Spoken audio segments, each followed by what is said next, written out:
Assalamualaikum warahmatullahi wabarakatuh. Selamat pagi anak-anak.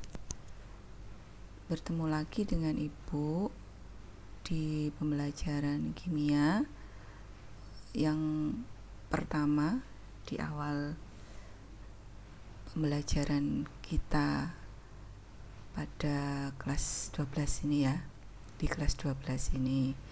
Jadi langsung saja, jadi Ibu sudah share di GCR, ini modul pembelajaran kimia kelas 12 tentang fenomena sifat koligatif larutan. Jadi Ibu sudah share di situ, kalian bisa baca. Dan untuk hari ini kita akan fokus pada kegiatan pembelajaran 1 tentang konsentrasi larutan, ya. Jadi kita harus tetap semangat walaupun kondisinya seperti sekarang. Jadi harus tetap semangat untuk ini mencari ilmu. Jadi walaupun kondisinya kita tidak bisa bertemu secara langsung, kita tetap harus belajar menyelesaikan materi yang sudah menjadi target kurikulum. Oke, jadi ini ada peta konsepnya dari modul yang Ibu bagikan. Jadi ini tentang fenomena sifat koligatif larutan. Nanti kita akan belajar konsentrasi larutan dulu untuk hari ini. Jadi nanti ada macam-macam sifat koligatif. Nah, untuk konsentrasi larutan itu sendiri itu ada molaritas, ada fraksi mol. Jadi hari ini kita akan belajar itu ya. Oke, langsung saja, ini tidak usah Ibu jelaskan, nanti bisa kalian baca sendiri. Tujuan pembelajaran kita hari ini adalah untuk menentukan molaritas suatu larutan, menentukan molalitas suatu larutan, menentukan fraksi mol zat larut dan pelarut dalam suatu larutan. Nah, ini sifat koligatif merupakan sifat larutan yang dipengaruhi oleh jumlah partikel zat terlarut dan tidak tergantung dari sifat zat terlarut. Kemudian apa saja besaran konsentrasi larutan? Itu ada 3 seperti yang sudah dijelaskan di atas. Di peta konsepnya ada molaritas, molalitas, dan fraksi mol. Ini notasinya untuk molaritas adalah M besar, molalitas M kecil, dan fraksi mol X besar. Jadi kalian jangan keliru ya, mau antara molaritas sama molalitas nanti mirip, tetapi di sini beda. Yang satunya pakai R, yang satunya pakai L ya. Kita bahas dulu tentang molaritas. Molaritas menyatakan banyaknya mol zat larut di dalam setiap 1 liter larutan. Ya, dari deskripsinya kita bisa ini bikin rumusnya. M besar sama dengan N per V, atau M sama dengan M per MR kali 1000 per V, atau M sama dengan persen atau kadar zat kali 10 kali rho per MR. Jadi kalian bisa pakai ketiga rumus ini. Jadi tergantung nanti di soal diketahui itu apa. Jadi kalau kita di soal diketahui di situ adalah molnya, bisa kita langsung pakai rumus yang pertama. Kalau di soal di situ diketahui M itu M kecil itu adalah massa zat terlarut, kita bisa pakai rumus yang ini. Kemudian kalau di soal di situ kita ketahui kadar zat, kita bisa pakai rumus yang ini ya. Oke, ini bisa kalian baca sendiri, M itu apa, N kecil itu apa gitu ya. Sekarang yang molalitas, rumusnya adalah M sama dengan gram per MR kali 1000 per P. Bedakan antara molalitas sama molaritas. Kalau molaritas di sini rumusnya M per MR kali 1000 per V, sedangkan di sini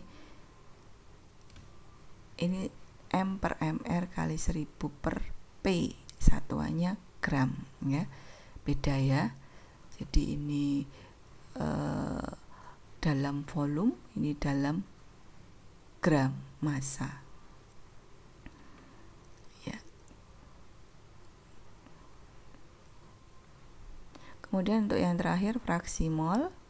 Fraksi mol itu rumusnya bisa kalian lihat di sini. Fraksi mol menyatakan perbandingan banyaknya mol dari zat larut terhadap jumlah mol seluruh komponen dalam larutan. Jadi nanti ada fraksi mol, ada 2 macam fraksi mol ya. Ada fraksi mol terlarut dan fraksi mol pelarut. Kalau fraksi mol terlarut, ini rumusnya adalah NT per NT plus NP. Jadi yang di atas itu adalah mol, N kecil itu kan mol ya. Mol zat terlarut ada di atas. Kemudian kalau XP atau fraksi mol pelarut, mol pelarutnya yang di atas. Dan harus kalian ingat XT plus XP itu sama dengan 1. Jadi jumlah fraksi mol pelarut dan terlarut adalah sama dengan 1. Ini keterangannya. Kemudian contoh soalnya di sini.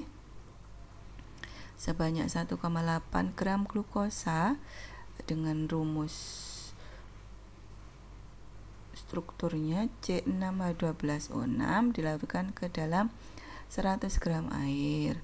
Tentukan molalitas larutan glukosa tersebut. Ya, penyelesaiannya ini diketahui 1,8 gram itu adalah massa glukosa. Kemudian 100 gram air itu adalah apa? Massa dari air atau gramnya air.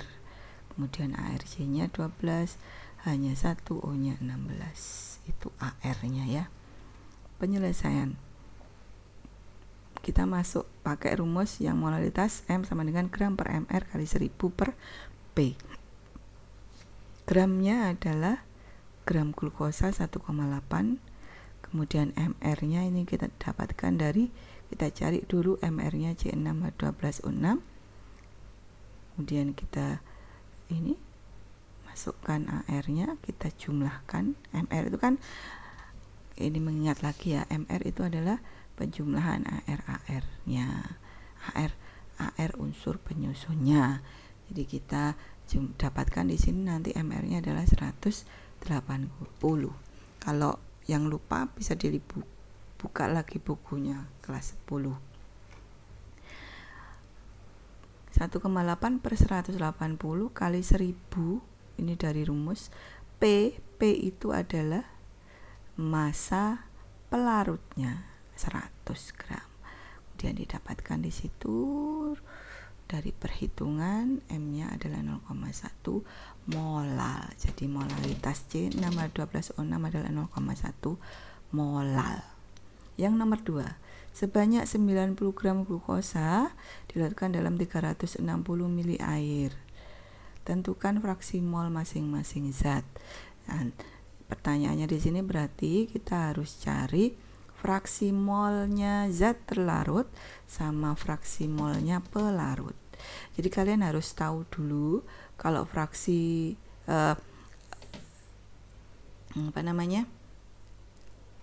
dalam larutan itu ada istilah zat terlarut sama pelarut. Jadi kalau zat terlarut itu adalah yang terlarut di dalam pelarut itu apa? Jadi contohnya di sini adalah misalnya gula dilarutkan dalam air ya kan, ini berarti zat terlarutnya itu adalah siapa anak-anak? Zat terlarutnya itu adalah C6H12O6 atau glukosa, dan pelarutnya yang melarutkan itu adalah air. Jadi kita pertanyaannya di sini untuk soal yang kedua adalah fraksi molnya zat terlarutnya itu adalah siapa? Berarti punyanya glukosa, terlarutnya adalah punyanya glukosa, pelarutnya adalah H2O. Jangan keliru, harus bisa membedakan antara pelarut dan zat terlarut. Untuk menyelesaikan soal nomor 2 ini, kita harus cari dulu molnya glukosa dan molnya H2O. Kita harus ingat mol glukosa itu rumusnya adalah gram per mR Di situ kita masukkan aja gramnya glukosa 90 gram yang ada di soal per 180 gram per mol. Dari mana 180? Dari mR-nya glukosa C6H12O6. Kelas 3 harus bisa nyari mR. Ya, di situ nanti didapatkan mol dari C6H12O6 atau glukosa adalah 0,5 mol.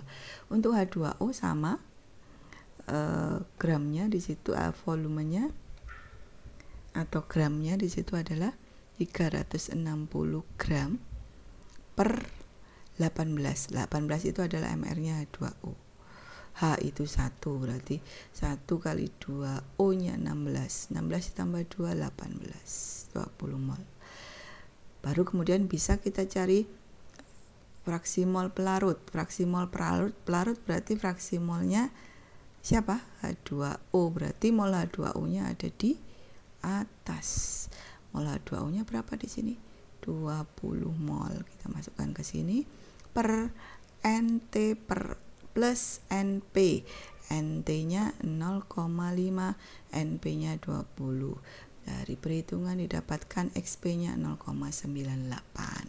Kemudian untuk fraksi mol zat terlarutnya, karena terlarutnya di situ adalah C6H12O6 atau glukosa, maka mol glukosa ada di atas. NT-nya berapa? 0,5 per 0,5 plus 20, hasilnya 0,02.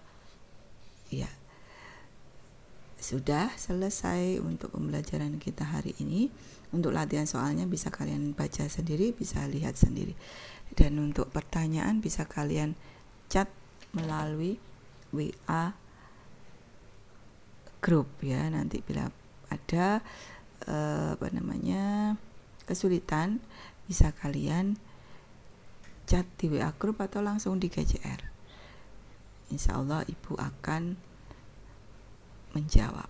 Terima kasih, selamat belajar dan jangan lupa tugasnya dikerjakan terakhir nanti jam 12 malam. Oke, terima kasih. Wassalamualaikum warahmatullahi wabarakatuh.